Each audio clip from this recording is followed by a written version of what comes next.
ఈరోజు దేవుని వాక్యం. ఇది యెహోవా గుమ్మము, నీతిమంతులు దీనిలో ప్రవేశించెదరు. కీర్తనల గ్రంథము 118వ అధ్యాయము 20వ వచనము. అక్కడ మనకు కనిపించేది దేవుని మందిరము.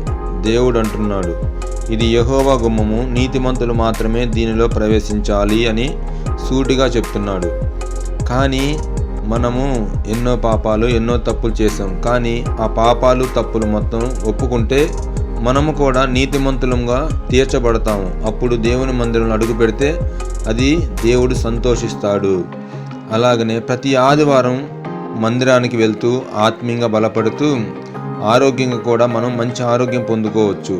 అట్టి విధంగా మనం జీవిస్తే దేవుడు చాలా సంతోషిస్తాడు. మన స్థితిగతులు కూడా మారుస్తూనే ఉంటాడు. ఈ వీడియో చాలామంది చదువురాని వాళ్ళు ఉంటారు, చాలామంది చూడలేని వాళ్ళు ఉంటారు, చాలామంది వాక్యం చూసి మర్చిపోయే వాళ్ళు ఉంటారు. ఈ వీడియో నిత్యము జ్ఞాపకం ఉంచుకునేటట్టుగా ఉంచుకోవచ్చు. ఈ వీడియో మీకు నచ్చినట్లయితే లైక్ చేయండి, షేర్ చేయండి, సబ్స్క్రైబ్ చేయండి. Thank you for watching.